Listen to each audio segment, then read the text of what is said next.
The audition, the rejection letter crinkled in Celeste Rivers' trembling hands as she sat on the cracked leather couch in her studio apartment. Another thank you for your time, but we've decided to go in a different direction from yet another casting director. The stack of similar letters on her coffee table had grown thick enough to use as a coaster. Her phone buzzed with a text from her landlord. Rent is 3 days late. Need payment by Friday or I'm starting eviction proceedings. Celeste closed. Her eyes counted to 10, a technique she'd learned in her acting classes. When she opened them, her laptop screen still showed her bank balance, $47.32. After 4 years in Chicago trying to make it as an actress, dreams than ever. The knock on her door startled her from her spiral of self-pity. Through the peephole, she saw a woman in an expensive navy suit holding a manila envelope. Celeste Rivers. The woman's voice was crisp, professional. I'm Victoria Chen, personal assistant to Marcus Sterling. We have a business proposition that might interest you. Celeste had heard of Marcus Sterling. Everyone in Chicago had. The 32-year-old had built Sterling Tech from his college dorm room into a billion-dollar empire. His face graced magazine covers and business journals, always wearing the same calculating expression. I'm sorry, but if this is about some tech commercial, I should mention I'm not really the spokesperson type, Celeste said, though she opened the door wider. Victoria stepped inside, her eyes quickly scanning the modest apartment. This isn't about advertising, Ms. Rivers. Mr. Sterling has reviewed your theatrical portfolio. He's impressed by your range and professionalism. How'd he even know I existed? Mr. Sterling makes it his business to know talented people in the city. Victoria placed the envelope on the coffee table. He has a unique opportunity that would pay exceptionally well and require your particular skill set. Celeste's heart raced. Maybe this was her big break. Some independent film backed by Sterling's money. She tore open the envelope and pulled out a contract thick enough to choke a horse. Performance agreement for personal companionship services, she read aloud, her eyebrows climbing higher with each word. Wait, this is asking me to pretend to be his girlfriend? Victoria nodded calmly. Mr. Sterling needs a romantic partner to accompany him to several high-stakes business events over the next 3 months. His board of directors and potential merger partners have expressed concerns about his commitment to settling down. They view him as too much of a risk for long-term partnerships. So he wants to hire an actress to play his girlfriend to convince his business partners he's relationship material. Precisely. The compensation is outlined on page 3. Celeste flipped to the page and nearly dropped the contract. The number had more zeros than she'd seen outside of lottery commercials. This single job would pay more than she'd made in the past 2 years combined. The role would require you to attend approximately 12 public events, 3 family dinners, and maintain the appearance of a committed relationship, Victoria continued. Mr. Sterling values discretion above all else. You would sign additional non-disclosure agreements, naturally. Celeste stared at the contract, her mind racing through possibilities. This wasn't the kind of acting she'd dreamed of, but it was. Acting nonetheless. The money would solve every financial problem she had, plus fund her career for years. When would I meet him? She asked. Victoria checked her phone. He's available now if you're interested. His car is waiting downstairs. Learning the role, the Sterling Tech building pierced the Chicago skyline like a gleaming steel arrow, glass and sharp angles that seemed to cut through the clouds themselves. Celeste pressed her face to the town car window as they pulled into the underground garage. Feeling like she was entering another world entirely, Victoria led her through a private elevator that opened directly into Marcus Sterling's penthouse office. Floor-to-ceiling windows offered a breathtaking view of Lake Michigan, while minimalist furniture and cutting-edge technology created an atmosphere of cold efficiency. Marcus stood with his back to them, silhouetted against the windows. When he turned, Celeste was struck by how different he looked from his magazine photos. In person, his dark hair was slightly mussed, and there were faint lines around his gray eyes that spoke of long nights and heavy responsibilities. He was handsome in a sharp, dangerous way that made her pulse quicken despite herself. Miss Rivers, he said, extending his hand. His voice was deeper than she'd expected, with a slight rasp that suggested too much coffee and not enough sleep. Thank you for considering this arrangement, Mr. Sterling. His handshake was firm, brief, and entirely businesslike. I have to ask Quimey. Surely you could find someone more suitable for this kind of thing. A ghost of a smile crossed his lips. I don't want suitable. I want believable. You have an authentic quality that's rare in this city. Plus, your theater background means you understand character development and motivation. Over the next hour, Marcus outlined the specifics. His company was pursuing a merger with Hammond Industries, a family-owned conglomerate run by traditional, old-fashioned people who valued stability and commitment. The deal was worth $2 billion. But the Hammonds had expressed reservations about Marcus's reputation as a workaholic bachelor. They want to see that I can balance business with personal life, Marcus explained, pacing behind his desk. That I'm not the ruthless machine the tabloids make me out to be. And are you? Celeste asked before she could stop herself. He paused, studying her with those penetrating gray eyes. That's what we're going to find out, isn't it? The contract was more detailed than Celeste had imagined.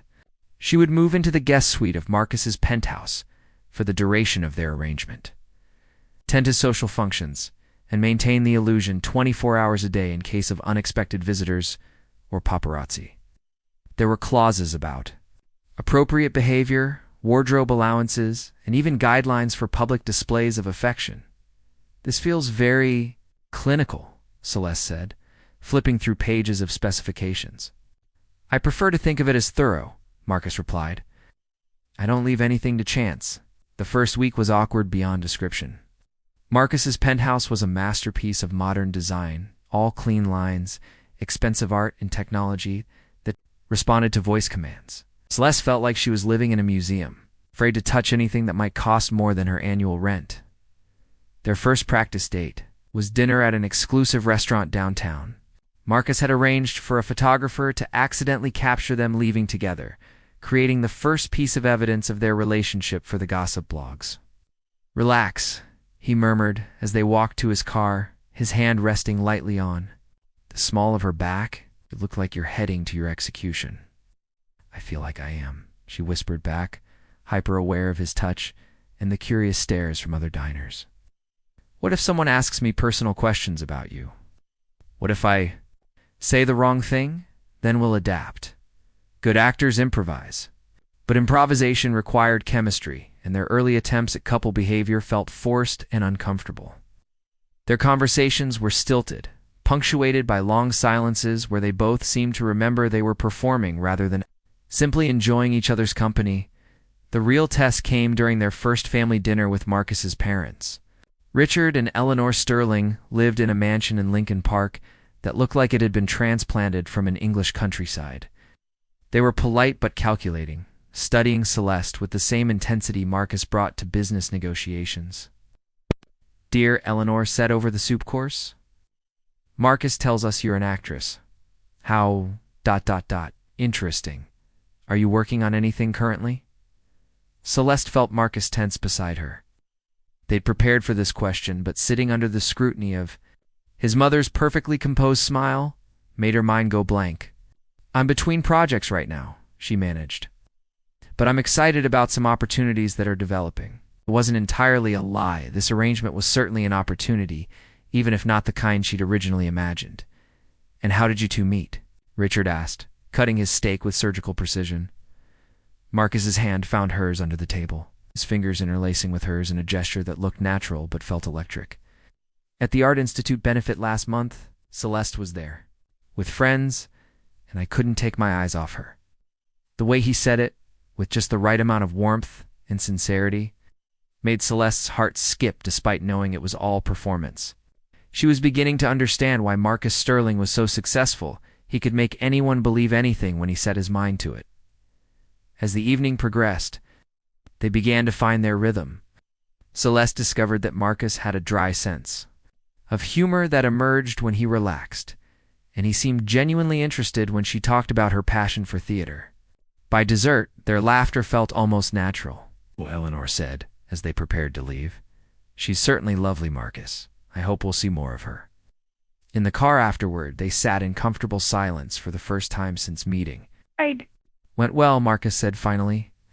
Your mother hates me, Celeste replied. My mother hates everyone. The fact that she called you lovely means you've already exceeded expectations. Celeste turned to study his profile in the dim light of passing street lamps. Do you always analyze everything like a business transaction?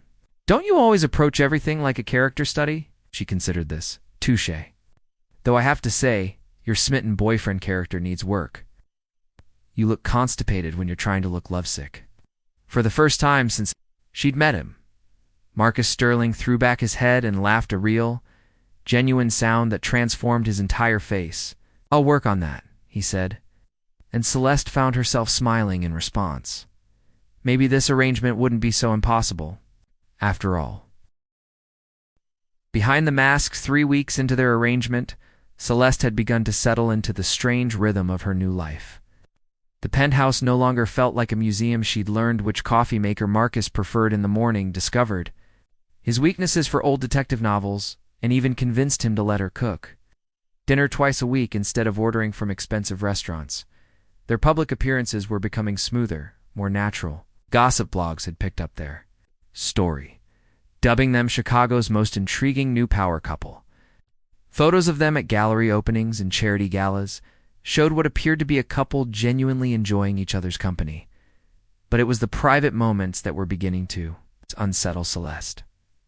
Like the morning she found Marcus standing on his balcony at sunrise, still wearing yesterday's clothes, staring out at the lake with an expression of such profound loneliness that it took her breath away.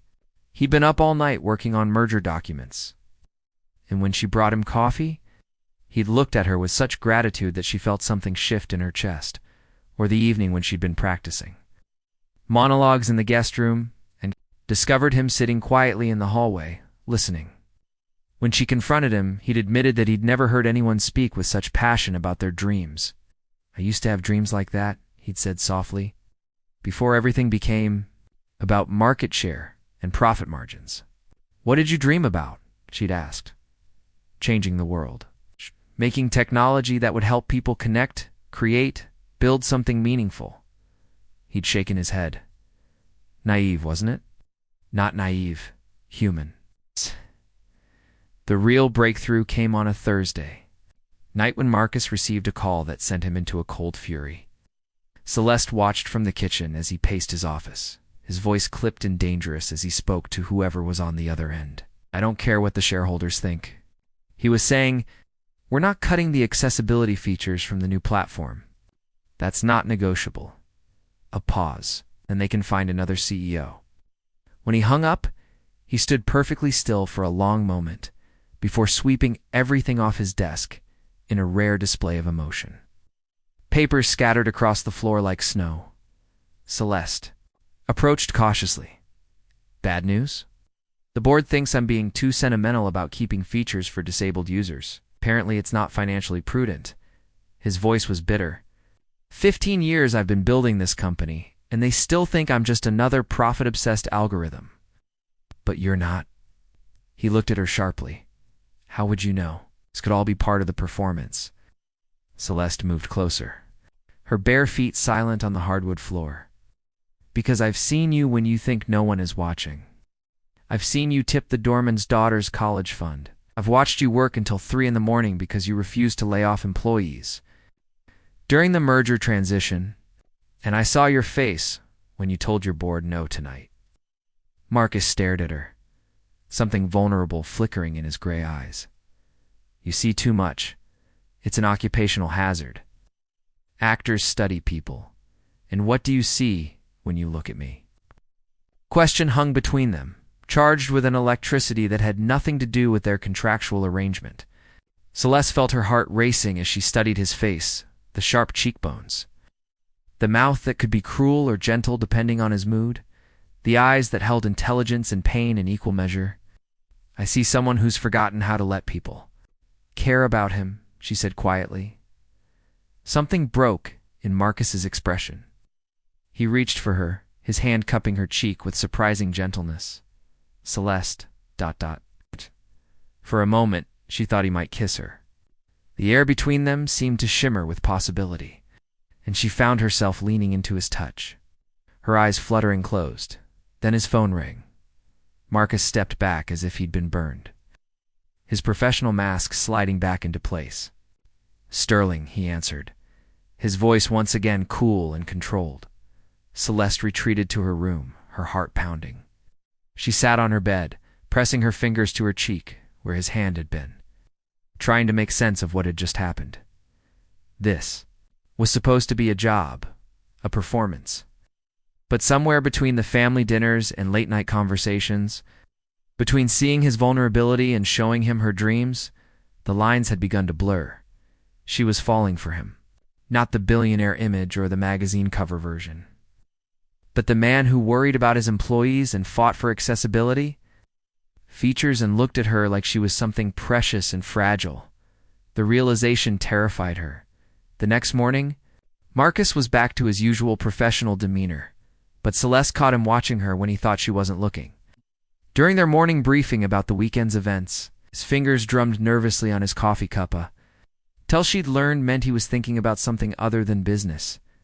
"The Hammond family is hosting a weekend retreat at their estate in Lake Geneva," he said, not quite meeting her eyes. "It's the final test before they make their decision about the merger. We'll need to be ... especially convincing." "Of course," Celeste replied, matching his professional tone despite the way her pulse quickened when he said convincing. "What's the cover story for how serious we are? They'll expect us to be moving toward a more permanent arrangement. Engagement. Rumors. That sort of thing." The word engagement sent a jolt through Celeste that she hoped didn't show on her face. Right, more serious couple behavior. Exactly. Marcus finally looked at her, and she saw her own confusion reflected in his eyes. "It's just business, Celeste. Don't forget that." But even as he said it, they both knew something had changed. The performance was becoming real, and neither of them knew how to stop it. That evening, Celeste called her best friend Mia from the privacy of her guest suite. "I think I'm in trouble," she said without preamble. "Good trouble or bad trouble?" Mia asked. "I'm not sure there's a difference anymore. Honey, are you falling for your fake boyfriend?"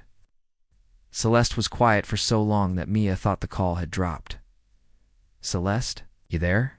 "Yeah," she whispered. "I think I am, and I think you might be falling for me too." "So what's the problem?" "The problem is that in 6 weeks, this all ends. He goes back to his billionaire life. I go back to waiting tables and auditioning for commercials, and we pretend none of this ever happened. Unless you don't." "Unless we don't what?" "Unless you don't let it end." But as Celeste hung up and stared out at the glittering Chicago skyline, she wondered if some things were just too good to be real even when they felt more authentic than anything she'd ever experienced. The performance Lake Geneva stretched before them like a mirror, reflecting the autumn maples that surrounded the Hammond family estate. The sprawling mansion looked like something from a Jane Austen novel, all ivy-covered stone and gracious porches that spoke of old money and older traditions. Celeste gripped Marcus's hand tighter as their car wound up the circular drive. This weekend would determine everything, not just the merger deal worth billions, but the future of whatever was growing between them. The past week had been filled with stolen glances and careful distances, both of them dancing around the shift in their relationship. "Remember," Marcus murmured as they approached the front entrance, "the Hammonds value authenticity above all else. They can smell a performance from a mile away." "Then it's a good thing this isn't entirely a performance anymore," Celeste replied. Softly, Marcus's step faltered slightly, but before he could respond, the massive oak doors swung open to reveal Jonathan Hammond himself. The patriarch of Hammond Industries was exactly what Celeste had expected, silver-haired, distinguished, with keen blue eyes that seemed to see everything. "Marcus," Jonathan boomed, embracing him like an old friend. "And this must be the lovely Celeste we've been hearing so much about." "Mr. Hammond," Celeste smiled warmly, accepting his handshake. "Thank you for having me. Your home is absolutely breathtaking. Wait until you see the gardens. My wife Catherine has been working on them for 30 years. She'll give you the full tour, I'm sure." The weekend was structured like an elegant house party, with 12 guests, including several Hammond family members and key business partners. Celeste quickly realized This wasn't just about the merger. It was an extended audition for Marcus's fitness as a long-term partner in every sense of the word. Their first real test came during the welcome dinner. The dining room could have seated 20, with crystal chandeliers casting warm light over polished mahogany and family portraits that dated back generations. Celeste found herself seated between Catherine Hammond and Robert Hammond, Jonathan's eldest son, who would eventually inherit the company. "So, Celeste," Catherine said over the soup course, "Marcus tells us you're an actress. How do you balance such different worlds, the arts and business?" It was a loaded question, and Celeste sensed the older woman was really asking whether she was a gold digger or genuinely cared about Marcus. "Actually, they're not as different as people think," Celeste replied thoughtfully. "Both require understanding people's motivations, telling compelling stories, and making genuine connections. Marcus approaches business like an artist approaches a character. He looks for the truth underneath the surface." She felt Marcus's surprised glance from across the table. She hadn't planned that answer, but as she said it, she realized it was absolutely true. "Interesting perspective," Robert interjected. "And what's your take on the tech industry's impact on traditional industries like ours?" Marcus tensed. This was dangerous territory, potentially putting Celeste in a position to undermine the very deal they were there to secure. But Celeste had spent weeks listening to Marcus's passionate late-night rants about responsible technology. "I think the best technology doesn't replace human connection, it enhances it. Marcus has shown me how sterling tech platforms are designed to bring people together, not drive them apart. That philosophy seems very aligned with Hammond Industries' family-centered values." Jonathan Hammond raised his wine glass slightly in acknowledgement. "Well said." The evening continued with easy conversation, and Celeste found herself actually enjoying the Hammonds' company. They were shrewd business people, but they were also genuinely warm and interested in her. Thoughts on everything from Chicago theater to environmental policy. The real challenge came the next morning during what Catherine called the tradition. Couples were paired for a treasure hunt around the estate's extensive grounds. The twist was that each couple had two complete challenges that required trust and communication. "Your first clue is in the rose garden," Catherine announced, handing out sealed envelopes. "You'll need to work together. Some challenges require one person to guide while the other is blindfolded. Others need you to communicate without words. The couple that finishes first wins bragging rights in Catherine's famous chocolate soufflé." Marcus and Celeste exchanged glances. This was exactly the kind of test that could expose the artificial nature of their relationship. The Rose Garden Challenge required Celeste to guide Marcus through a maze while he was blindfolded, using only verbal directions. Been simple became complicated when Marcus, who was used to being in control of everything, struggled to trust her completely. "Left? No waiter left. Not mine," Celeste called as Marcus nearly walked into a trellis. "This is ridiculous," he muttered, reaching up to remove the blindfold. "Hey," Celeste caught his hands, stopping him. "Trust me, please." Something in her voice made him freeze.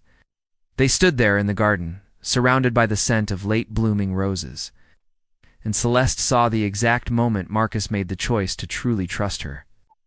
"Okay," he said quietly. "I'm listening."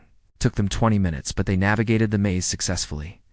The next challenge required them to communicate a complex message using only gestures, no speaking aloud.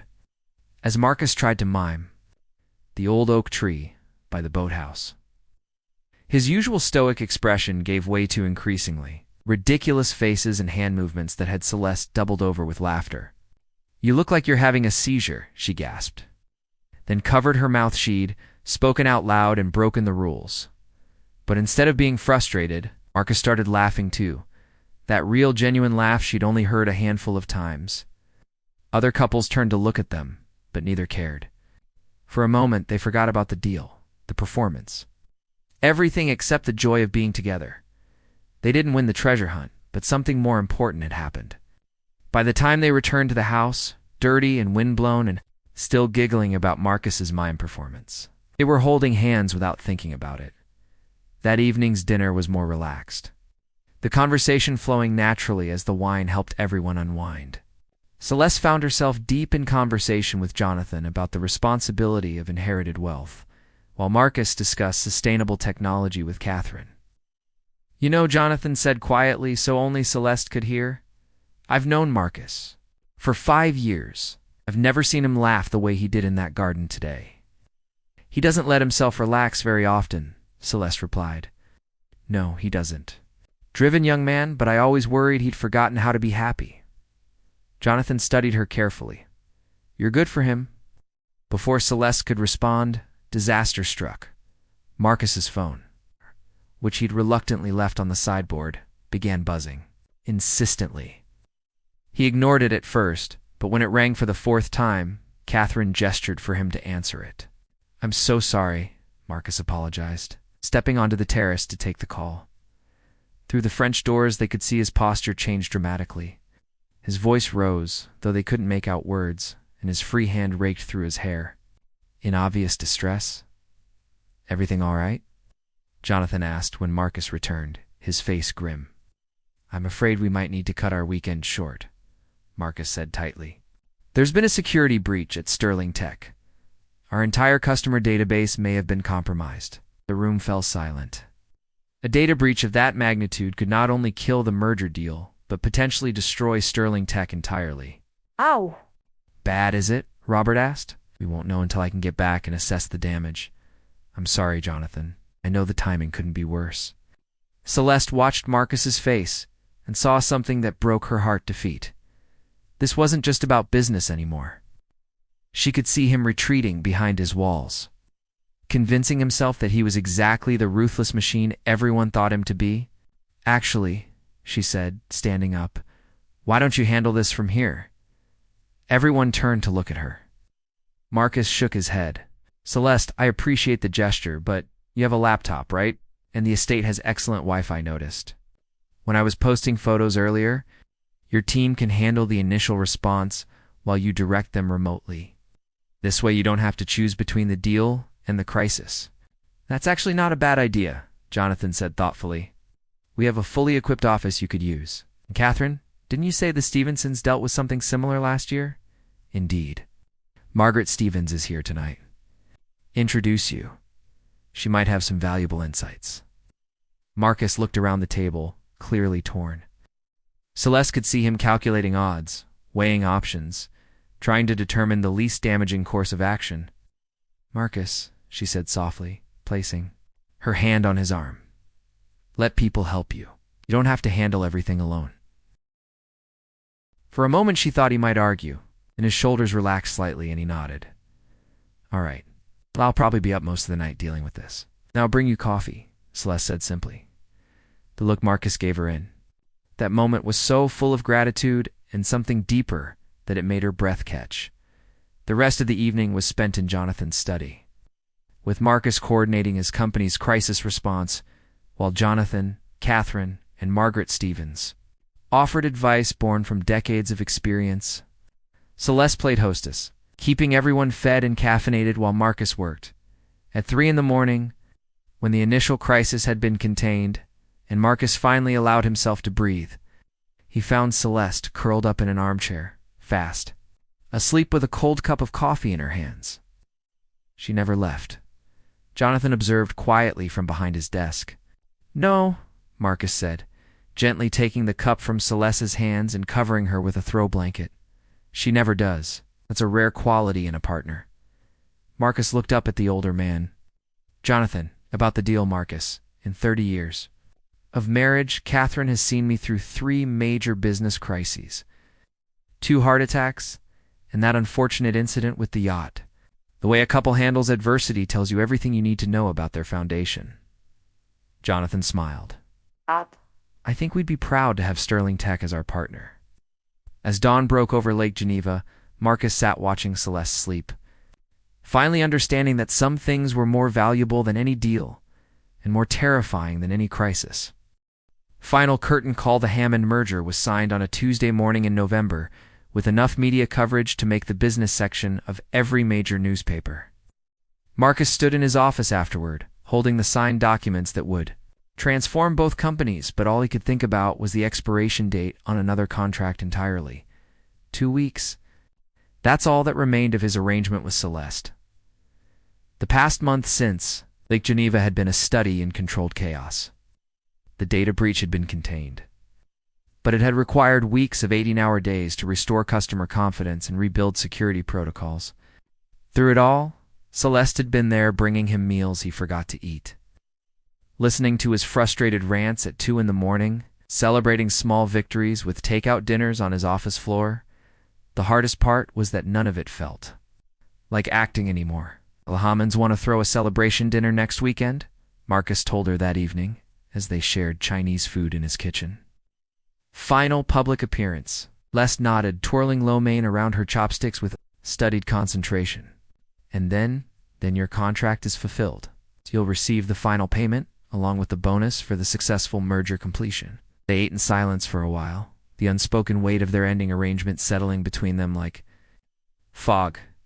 "I got a call back," Celeste said suddenly, "for an off-Broadway production. They want me to fly to New York next week for a final audition." Marcus felt something cold settle in his stomach. "That's wonderful. You must be excited." "I am. It's everything I've worked toward." She looked up at him, and he saw the same confusion in her eyes that he felt in his chest. "The timing is perfect, really. Clean ending, right? Clean ending." Nothing about this felt clean. It felt like standing at the edge of a cliff, knowing that one step forward would send everything good in his life tumbling into darkness. The celebration dinner was held at the Chicago Club, with half the city's business elite in attendance. Marcus and Celeste moved through the crowd with practiced ease, accepting congratulations and deflecting questions about wedding plans with careful smiles.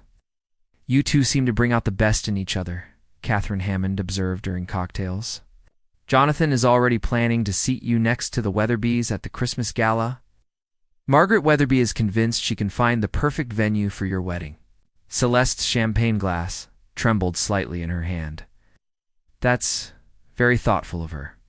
As the evening wore on, Marcus found himself memorizing details the way Celeste laughed at Jonathan's terrible business jokes, how she instinctively reached for his hand when photographers appeared, the soft smile she gave him when she thought no one was watching. He was storing up memories like a man preparing for winter. During the dinner speeches, Jonathan Hammond raised his glass to toast the merger. "In business, as in life, success comes from finding the right partner," he said, his eyes twinkling. As they settled on Marcus and Celeste, "someone who challenges you to be better while supporting you through the storms. Here's to partnerships that transform not just companies, but the people who lead them." The applause was thunderous, but Marcus barely heard it. He was looking at Celeste, seeing the tears she was trying to blink away, and suddenly he couldn't breathe. He excused himself, stepping onto the club's terrace where the November air cut through his formal jacket like a blade. Chicago spread out below him, all glittering lights and endless possibility. But all he could think about was how empty his penthouse was going to feel. Running away from your own celebration? He turned to find Celeste behind him, having followed him outside. She'd wrapped her arms around herself against the cold, but her eyes were bright and determined. "Just needed some air, Marcus." She stepped closer, close enough that he could see the goosebumps on her bare arms. "We need to talk about this." "About what?" "About the fact that we're both pretending this is just a job when we know it's stopped. Being a job weeks ago." The words hung between them like a challenge. Marcus felt every carefully constructed wall he'd built around his heart crumbling under the weight of her honesty. "Celeste, ... double quotes," he started, but she held up her hand. "Finish. I know this wasn't part of the contract. I know you hired me to play a role, and somewhere along the way, the role became real. But I need you to tell me, is this real for you too, or am I the only one who forgot we were acting?" Marcus stared at her, this woman who had walked into his life like a force of nature and turned everything upside down. She was offering him exactly what he'd been too afraid to ask for, and his first instinct was still to protect them both by walking away. "It's real," he said quietly. "God help me, it's the most real thing I've ever felt." Celeste's breath came out in a visible puff in the cold air. "Then why does this feel like goodbye?" Because you have your audition, your dreams, a real career waiting for you in New York. Marcus stepped closer, his hands hovering just inches. From her face, I won't be the billionaire who clips your wings. What if I don't want to fly away?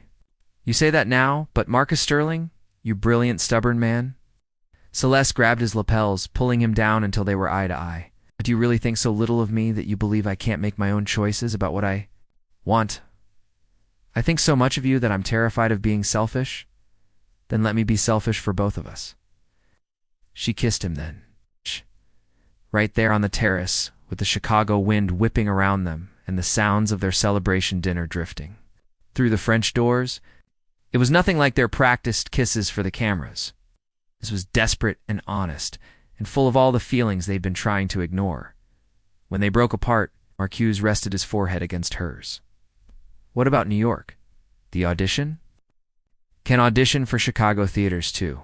And if something amazing comes up in New York, we'll figure it out. People navigate long-distance relationships all the time. Is that what this is? A relationship? Celeste smiled, the expression transforming her entire face. I hope so, because I'm pretty sure I'm in love with you, and it would be really awkward. If you're planning to ghost me after Friday... Marcus felt something he'd thought he'd lost forever hope, bright and terrifying and absolutely essential. I love you too, he said, the words feeling foreign and perfect on his tongue. I have 4 weeks, maybe since that first night when you called me out for looking constipated, when I tried to look romantic. Your romantic face has improved considerably. I had a good acting coach. 3 months later, Celeste was starring in a Chicago Shakespeare Theater production of Much Ado About Nothing, with Marcus in the front row of opening night, holding the biggest bouquet of roses the theater had ever seen. The Chicago Tribune-Review called her a luminous talent with impeccable comic timing, and Marcus kept a framed copy on his office desk next to a photo of them dancing at the Hammonds. Christmas Gala, the penthouse no longer felt like a museum. Celeste's books were scattered on every surface. Her scripts covered the coffee table, and she'd convinced Marcus to buy actual comfortable furniture for the living room. She still used the guest suite as her official residence. They were taking things slow, building something real on a foundation of honesty rather than contracts. You know, Celeste said one evening, as they cooked dinner together, I never did get to perform that monologue I was practicing the night you listened outside my door. The one about dreams, the one about love, actually, was from a play about 2 people who meet under false pretenses and end up finding something true. Marcus smiled, pulling her into his arms. Art imitating life? Life imitating art, though? I think our version has a better ending. What makes you so sure? Celeste stood on her tiptoes to kiss him, tasting possibility and promise and the future they were building together, one honest moment at a time. Because this isn't an ending, she said. It's a beginning. And the best stories always start with 2 people brave enough to stop pretending and start believing. Outside the windows, Chicago glittered in the darkness, full of dreams and ambition and endless possibility. But inside the penthouse, that had become a home. Marcus Sterling held the woman who had taught him that the most valuable contracts were the ones written on the heart. And Celeste Rivers knew she'd found her greatest role, not pretending to be someone else's love story, but living her own. The performance was over. The real story was just beginning. The end asterisk.